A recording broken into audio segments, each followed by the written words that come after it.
All right, recording is started, and this is the May 3rd, 2022 Rook Community Meeting. So we can hop on into our milestones here. We got a couple of patch releases out just last week, that is. So we could focus on what's next though. 1.8.10, anything driving this one, or we don't actually have something scheduled for 1.8, do we? No, nothing. I didn't put a date on a potential release there just because I don't know that we've even had any backports since the 1.8.9. That's been over a week already. But yeah, I think things are pretty stable there for now. And focusing on the 1.9. Yeah, I'm sure we'll do a 1.8.10 at some point. Just no driver there yet for it. Yeah, and then we did a 1.9.2. That was just like very recently, wasn't it? Oh yeah, that was last Thursday, the 28th. I wonder here in the agenda section we should have like a latest release or release since last community meeting, so have links to the release notes directly in here so that we have the most recent thing easily accessible. Yeah, that's a good idea. Even under the milestone checkup, we can always put the previous release. Yeah, that sounds like a good idea. I'll start adding that. And I'll correct the annoying auto capitalization of the B. Right. Yep. Anything that you want to highlight some of the release notes from that though? Special to mention in 1.9.2? Let's see, there were a couple of note. So Multus is now enabled. We're all excited about that, especially Seb, since that's been a long running thing. Yeah, absolutely.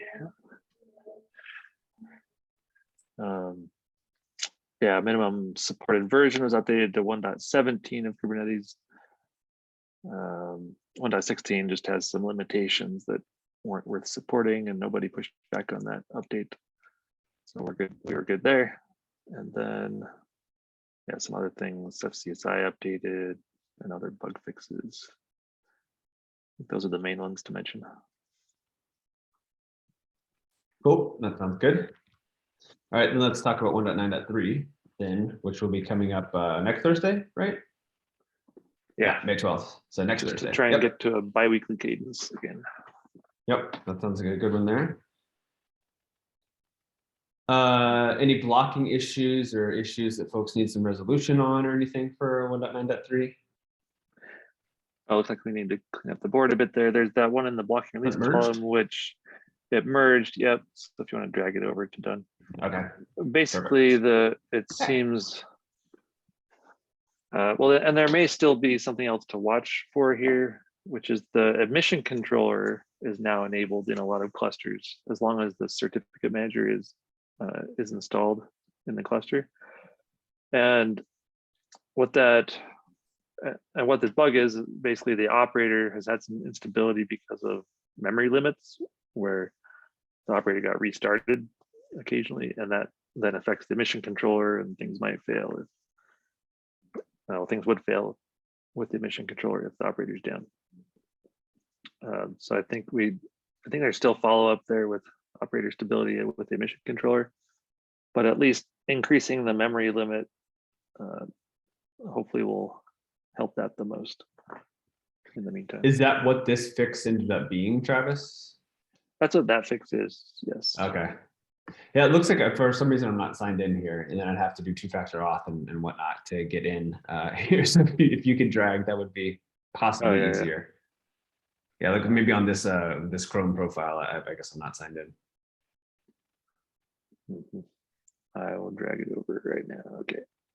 Yep. Correct. Okay, so that is in. Yeah, that would be needed for 1.9.3. Does that, in your opinion, does that accelerate a need for 1.9.3, or normal 2-week cadence is okay? That's not like we need to push this out right away. The memory limit can be easily changed, but most people probably won't notice it either. So that's a good question. If we get more reports of that, maybe I'll comment on that or in Slack and ask if people are hitting it. Please comment there, and we'll move up the release. Okay, that sounds like a good approach. Cool. Okay, other issues then to talk about for 1.9.3. Not so much for me, at least. I think things are just moving along as usual. Okay. All right then. I guess we can move ahead into the community topics section then. So it looks like we've got some updates on the recording did get finished and submitted for the intro deep dive talk. So thank you for doing that, Travis and Blaine. Definitely appreciate that. Any notes or feedback or experiences to share on that one? Just the usual recording. So I recorded through the slides, and Blaine recorded a demo of a PVC based cluster and using our new crew plugin and some other little things that I don't think we've demoed before. So very cool. it'll be good.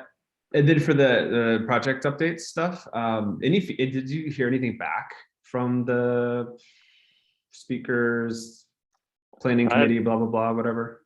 No, I submitted it. I don't think I've seen any response. Okay. Okay, just thanks. Yeah.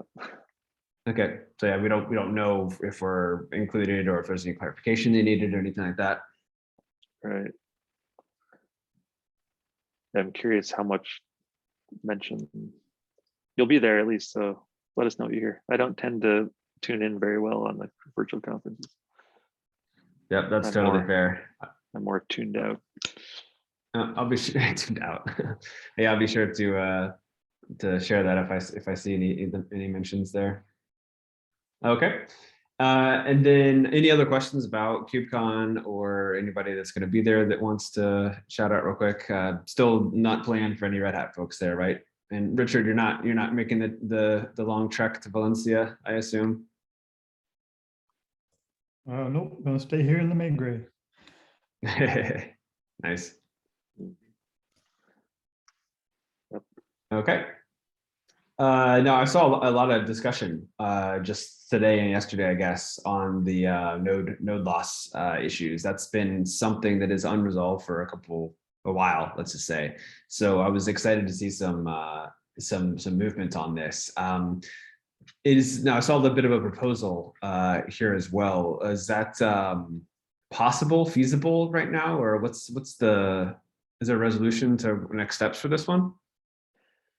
Not yet. I mean, I saw some responses, but I haven't had a chance to really think about them or respond yet. So yeah, I'm really curious or interested in getting some movement here, because it's really, this is our oldest issue. It's a Kubernetes wide issue. It's not unique to Rook even, but having some sort of mitigation here will just, people need something to improve this situation. So even if it's not it's never going to be 100% automated, because you really can't risk a data corruption with multiple writers. So that's the main thing. We got to make sure we keep the data safe and not getting corrupted, but help out in this scenario. So we'll see. Yeah, I just put it in the agenda as FYI. Yes, we need to do something here. It's been delayed long enough as somebody else's problem, but it's really our problem. Is there any like updates to some of the mechanics in Ceph itself, Travis, that could help out with this scenario? I know when we looked at this like 2 years ago, there were some things with like, I don't know, maybe it was an RBD, I don't know, that would, not really make it feasible to even enable this type of scenario. Have there been some movements that or advancements that you are well aware of that specifically could help here? Yeah, definitely. Since this issue was first open, Ceph added some block listing capability. So you just, it's like RBD. Oh, so that's what you're suggesting here. Yeah, just, totally block the old node or the down node from writing, and then this helps prevent the corruption on when the pod starts up somewhere else. So the thing we really wouldn't be able to automate, I think, is unblock listing a node, because Rook just doesn't know if a node is guaranteed to be dead forever. So cool. Couldn't we just watch for the node status? Like the node, if it's back, it should be it should be ready again, and not ready. At least as a basic indication. And like if it's gone, we have a delete event for the node object, so we could use that for cleanup and while detecting if the node should be unblocked again. Yeah, I'm sure there's some things we could do there. Like if the node status comes back online, it's responding and it's given a few minutes to settle so that the pods that might have been running there and could be duplicate of the pods that were failed over, make sure we don't have the duplicates and then re-enable it. So at least as a first step, I was thinking, let's just block list things. And then in the future, we can look at unblock listing things if we really find it's safe in some scenarios. Sure. From my perspective, I think the biggest question here would be more or less if it's would be something Rook should do, or if Ceph CSI should be doing that, because Ceph CSI handles the volume mapping, mounting, and so on. So, like, I don't know, I'm kind of seeing this more of a CSI test, or not necessarily CSI, but Ceph CSI driver part. But well, yeah. Since then, there was a comment from Niels from the CSI team about why he saw it's not or can't be a CSI responsibility, and that Rook is a good place to do it. So, yeah, it's a great question. It feels like a CSI thing for sure, but I'm not sure CSI has the context either. So, like, there's not a central CSI controller like the Rook operator. I mean, the Rook operators are like the central brains. That it feels like something central is needed that makes these decisions. So yeah, good point. Yeah. So I mean, it still needs design fleshed out, but it's been revived, I think is the point. Yeah, either way, it's good to see movement on it and some rethinking and proposing on how to handle it. So that's definitely good to have a little bit of traction on this issue. Was there other notes that you wanted to add on this in the agenda, Travis, or is just kind of, hey, this has some traction now, this is what the thinking is, and then feedback from folks as needed? Yeah, that's a good summary of what I was thinking. Cool. Just getting feedback and raising awareness. Well, that sounds good. I definitely like movement on this one. This has been a thorn for quite a while. Oh, from Dimitri. Huh. Wow. Yeah, 4 years ago, over 4 years. Dimitri Mishin from San Diego. Richard might know him as well, maybe. I don't know. Cool. Yep. All right. And then another agenda item, Travis, for Ceph telemetry. Yeah, so just before this meeting, Seb and I were in a meeting with someone from Ceph, gave a presentation on telemetry, and it's like, wow, this is really powerful. We could do a lot with this in Rook to collect data about Rook clusters and add Rook metrics to this, so we can see what versions of Rook maybe are influencing crashes. And I mean, the focus will be around Ceph metrics, of course, but I think we can add to Rook and make it, just an integrated experience. I don't know if it's even working well with Rook right now, or if there's even a way to really tell if the telemetry enabled through Ceph if it can report even what a Rook cluster is. So this was just brought up an hour ago, so just wanted to mention here that hey, there's something we can do here to really improve tracking and even feature development, and see when we can deprecate features if nobody's using them and things like that. The telemetry is completely optional and off by default in Ceph, which we would pick up on that too. But since we've never even talked about it in Rook or pointed out this option, I'm sure like nobody's enabled it. So so maybe we have a CRD option that helps them enable it, and we can start to see some benefits of people enabling the metrics. Yeah, I wonder if the UI has something for this, because I'm not so much of a UI person. But I would hope that for I would hope that for a UI, if telemetry is not enabled, then you would recommend to turn it on to like ease the user experience, right? You will It really should be encourage happening users already, to do this. I think. I think there's a dashboard option to enable it. Yeah. That's right. Yeah, but I mean, If you is there first something log in. to encourage you to enable it? I think it's even worded like that. It's like, hey, you want to turn on metrics for this and this reason. It's animus, and I think you get a pop-up like this, at least on a first dashboard login. Okay, Or great, until you because press like that make it hidden kind of option. because we know the UI is kind of heavily used with Rook as well.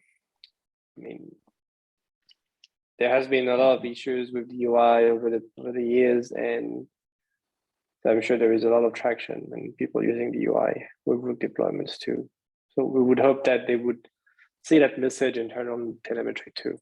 Although we wouldn't be able to distinguish between a Rook cluster and a regular one. Is that the PR from you? Like I think I saw a draft PR. Yeah, it's blind PR. Yeah, that's the. Oh, yeah, okay. It's a PR in Rook and a PR in Ceph that we need to do. It's small, but we.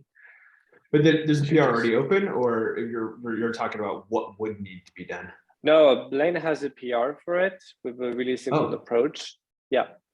And we need an equivalent PR in Ceph Manager to just read those values and kind of label the cluster as a Rook managed one.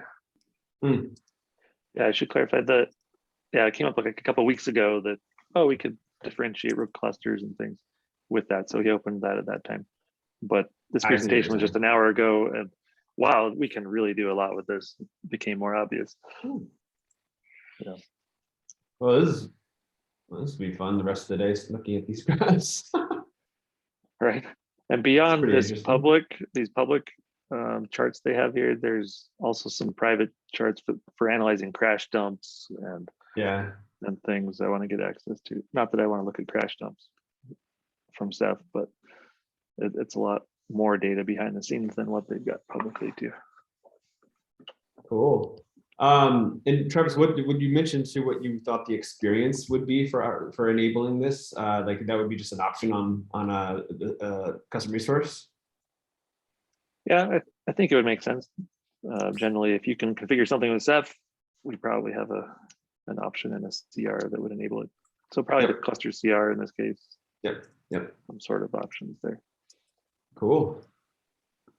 Yeah, it seems pretty interesting. Definitely, it's, I'm always been a fan of this sort of data to help project decisions as well, of like what features are working well, what who's adopted, not who, but what features are being adopted, and it's like when things can be deprecated and made removed and stuff like that. So that's definitely useful to inform the project. So I like this idea for sure.